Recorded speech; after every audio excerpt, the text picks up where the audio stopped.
Ketika 4 siswi sedang dalam perjalanan pulang dari sekolah, mereka bertemu dengan mobil guru Lem Fan. Melihat hari akan gelap, sang guru ingin mengantar mereka pulang. Jadi dia membawa siswa-siswanya ke persimpangan terdekat. Setelah itu, dia pulang sendirian. Hal ini sebenarnya sepele. Namun tak disangka, hal itu menimbulkan masalah besar baginya. Kemarin saat dia sedang mengajar, seorang polisi datang mencarinya. Ternyata 1 dari 4 siswa kemarin telah dibunuh. Dan kemudian dibuang mayat ke sungai. Forensik menentukan bahwa sebelum dia meninggal, dia dipukuli dengan kejam. Dan juga diperkosa oleh si pembunuh. Selain itu, kumis kedua sisi korban juga ditusuk oleh pelaku. Trik pembunuh yang sangat kejam membuat kasus ini menjadi pembunuhan yang mengerikan. Orang terakhir yang berinteraksi dengan gadis itu adalah guru Lem Fan. Dia menjadi tersangka pertama. Mereka membawanya pergi di depan semua siswa. Putrinya, pacarnya semua melihat adegan itu. Di kantor polisi menanyainya tentang kejadian hari itu. Seperti yang dia katakan, kemarin dalam perjalanan pulang dia bertemu dengan 4 siswa. Dan memutuskan untuk mengantar anak-anak itu, dalam perjalanan mereka berbicara dengan gembira. Kemudian dia membawa anak-anak ke persimpangan terdekat. Turun dari mobilnya dengan urutan, Lu Futan, Lulan, Tongge. Yang terakhir adalah Triedin. Dia adalah siswa yang dibunuh. Polisi mencari 3 siswa yang tersisa untuk datang menyelidiki. Setelah mengetahui bahwa itu adalah hari ulang tahun Triedin, mereka berempat pergi makan bersama sepulang sekolah. Kemudian mereka pergi ke jalan berikutnya dan membelikannya gaun merah. Lu Fan tidak melakukan sesuatu yang aneh hari itu. Apalagi, karena diperlakukan dengan sangat baik Lu Fan, mereka naik mobilnya. Tongge ingat bahwa Lu Fan pernah bertanya kepada Triedin apakah dia dingin saat pakai begitu saja. Sepertinya dia adalah orang yang tamak. Keesokan harinya putri Lem Fan mengkhawatirkan kasus ayahnya. Jadi dia pergi mencari ketiga gadis itu, berharap mereka bisa membantu ayahnya. Ketiganya mengatakan mereka hanya akan menceritakan apa yang mereka ketahui, membiarkan polisi untuk mengurus sisanya. Setelah menahan Lem Fan selama 48 jam, polisi terpaksa membebaskannya karena tidak ada bukti.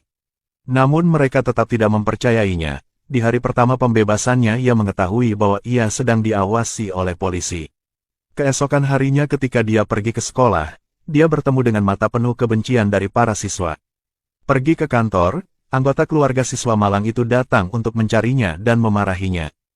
Karena tekanan tersebut, sekolah harus menghentikan sementara Lem Fan.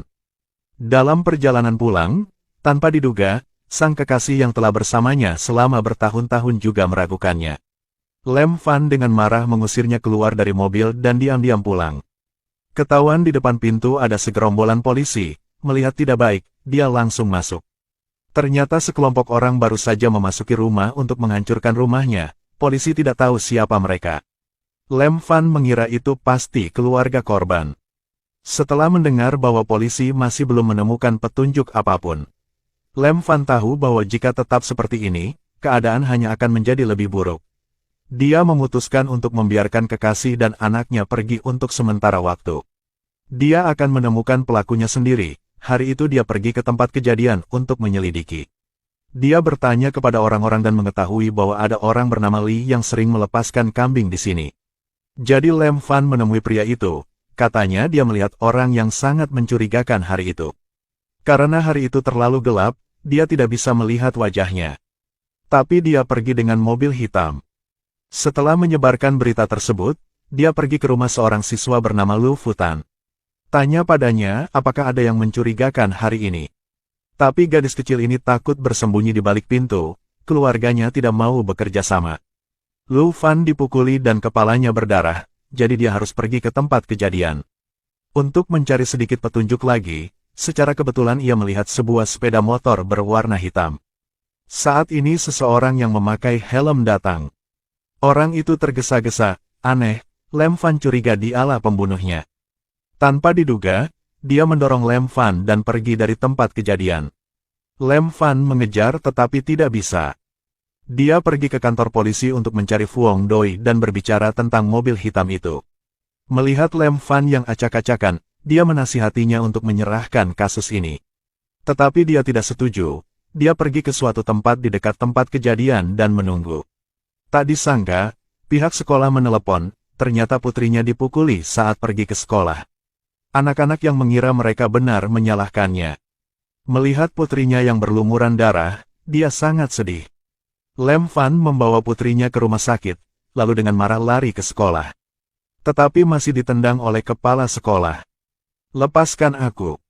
Apa aku terlihat seperti seorang pembunuh?" "Tenanglah. Aku terlihat seperti seorang pembunuh, kan? Sekali lagi, apakah aku terlihat seperti seorang pembunuh?" "Tenanglah."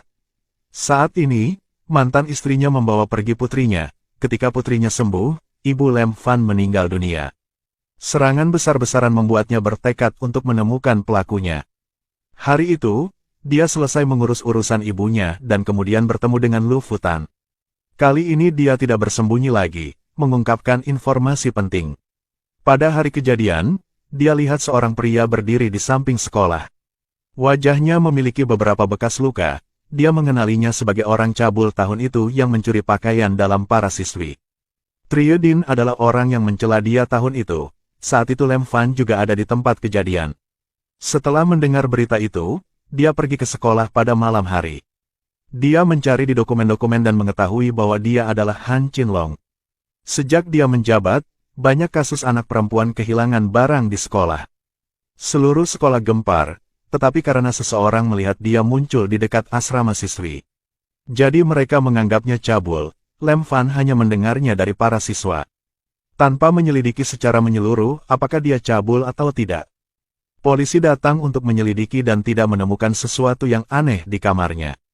Mungkin ini tidak ada hubungannya dengan dia. Meskipun dia tidak dihukum, dia kehilangan pekerjaannya. Suatu hari dalam perjalanan pulang, dia ditusuk beberapa kali. Dia hampir kehilangan nyawanya, jadi Lu Fan mengikuti alamat untuk menemukannya. Baru sampai, dia melihat motor hitam. Pria bertopeng itu segera berlari dan menikam Lu Fan dengan pisau. Setelah berjuang beberapa saat, Lem Fan mengambil senjata di tanah dan menyerang balik. Pria terluka yang melepas topengnya adalah Qinlong. Wajahnya penuh bekas luka. "Ketika aku memiliki masalah di sekolah, kamu juga melihatku seperti itu. Aku terlihat seperti monster, bukan?" Saat ini, tema film diangkat ke level baru. Lem Fan tahun itu juga yang menyakitinya. Pada saat itu, Qinlong dianggap sebagai orang cabul. Yang menyebabkan dia kehilangan segalanya, sehingga kebencian muncul dalam dirinya. Dia membalas Triodin dan Lem Fan. Akhirnya menciptakan tragedi. Lem Fan dicurigai dan terpojok ke sini. Kejahatan itu menghancurkan keluarganya. Lem Fan dihina oleh semua orang, dibenci oleh anggota keluarga siswa. Orang-orang ini tidak tahu apa-apa, bahkan pacarnya pun tidak percaya padanya. Ketika putri satu-satunya terluka, dia benar-benar pecah. Mantan istri datang untuk meminta anaknya kembali. Sang ibu meninggal dalam kehinaan. Dia benar-benar terlalu tenang, dia bahkan tidak bisa mengangkat tangannya untuk menyerah. Seseorang yang tidak tahu kapan akan jatuh di tengah kekejaman. Lem Fan terbukti murni dan kembali ke sekolah. Dia disambut oleh semua orang. Semua sudah kembali normal, tapi apakah memang seperti itu? Sepulang pekerjaan, saat hendak pergi, dia melihat mobilnya dilempar kotoran. Kasusnya sudah ditutup, kebenarannya juga sudah terungkap. Desas-desus masih ada, kebencian tidak bisa dihentikan. Ketika Anda menandai atau memiliki kesan pada orang, sangat sulit untuk menghapusnya, meskipun mungkin tidak semuanya benar. Jadi gosip itu gampang, tapi luka yang ditinggalkannya permanen. Noda dalam film tersebut sebenarnya mencerminkan masyarakat kita saat ini. Terutama dengan jejaring sosial, Anda tidak tahu mengapa. Tapi di jejaring sosial, entah kenapa, tiba-tiba ada yang menghina dan memaki Anda. Itulah tragedi dunia saat ini.